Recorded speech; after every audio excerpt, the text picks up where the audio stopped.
Assalamualaikum warahmatullahi wabarakatuh. Selamat datang di pertemuan ke-14 untuk Customer Relationship Management. Jadi di mata kuliah Customer Relationship Management ini di pertemuan 14 kita akan membahas di bab 13 buku yang saya sudah berikan, yaitu peran AI dan Big Data. Nah, dari Customer Relationship Management ini, di era baru yang dengan AI, kita akan transformasi dari sistem yang manual ke yang sistem cerdas. Atau kita kini dari, kita bisa bilang adalah proaktif dan otonom. Jadi memang aktif ya dari bidangnya. Evolusi dari Customer Relationship Management sendiri, perbandingannya adalah yang tradisional dengan AI menunjukkan pergeseran signifikan dalam cara perusahaan mengelola hubungan ke pelanggan. Jadi memang pendekatan manual ke otomatis itu kita bisa lihat ya. Kalau dulu kita analisis perilaku pelanggan, kita minta data pelanggannya gitu ya. Kita minta nomornya, kita minta gimana produknya enak enggak gitu ya. Kemudian mereka beli berapa kali sehari dan ada pengingat panggilan manual. Jadi di produknya ada nomor telepon, nanti kalau misalkan ada yang kurang tolong panggil ke nomor ini gitu ya untuk customer service-nya. Tapi di saat sekarang kita udah fokus pada efisiensi dan otomatisasi. Jadi kita udah nggak perlu lagi analisis sendiri, ngasih kuesioner sendiri, tapi kita fokus pada data yang memang si internet itu, atau kita bisa bilang Internet of Things, itu udah ada data yang memang kita dapatkan. Jadi memang udah efisiensi aja, nggak usah ada lagi yang nyari data keterangannya gitu ya.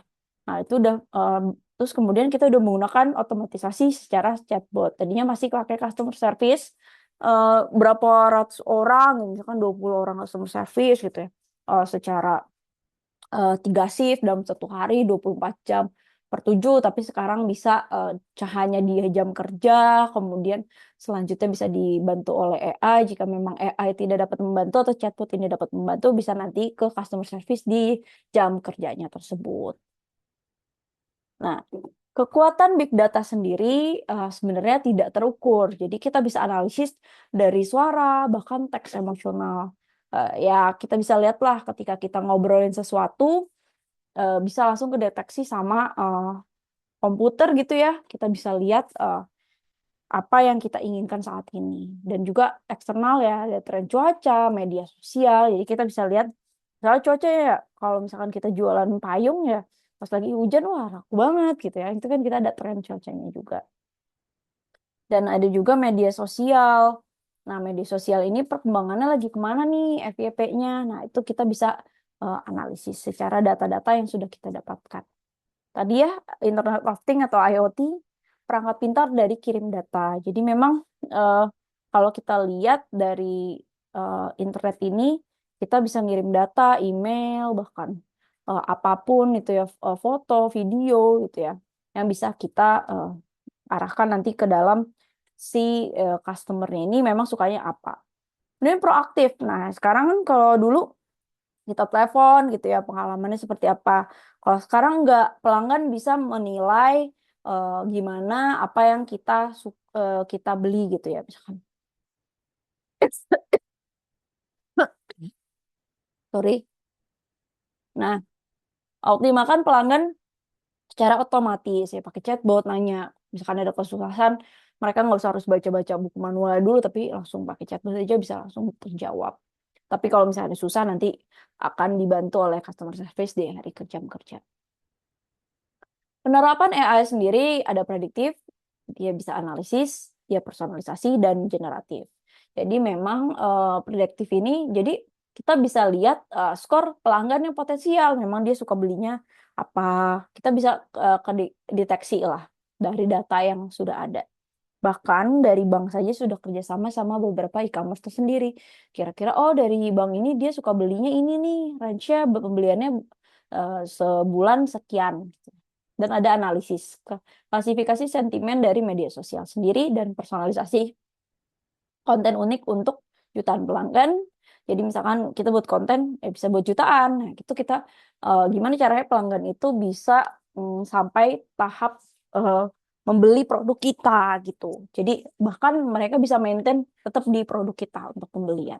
Dan kemudian membantu email untuk otomatis. Jadi kalau kita lihat ya kita pembelian atau kita mau ada pengeluaran produk baru itu kan langsung otomatis ya. Nah, kemudian ada chatbot dan asisten virtual modern. Ya, itu tadi ya.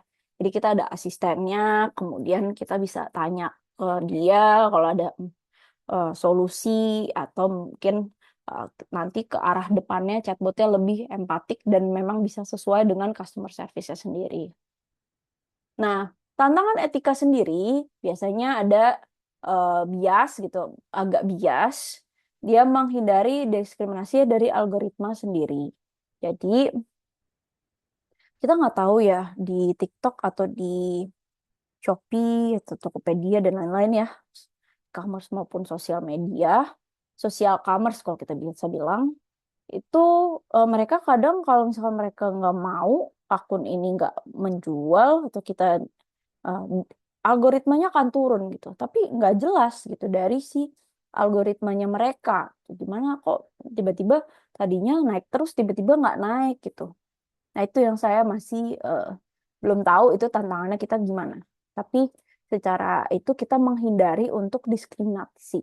Jadi ada orang yang kita bikin kontennya agak negatif gitu ya. Itu yang mengakibatkan si pelanggan ini jadi beranggapan bahwa kita tidak mengikuti eh, peraturan yang ada gitu. Nah, kemudian transparansi, pelanggan tahu siapa yang berbicara. Kedaulatan kepatuhan undang-undang, jadi memang harus sesuai dengan undang-undang ITE dan PDP data. Jadi memang nanti bisa dibaca sendiri ya kalau kita nanti udah membuka, ada bisnis, ada undang-undangnya, kita harus patuhi, kita harus perlindungan data juga pribadi pelanggan secara privacy.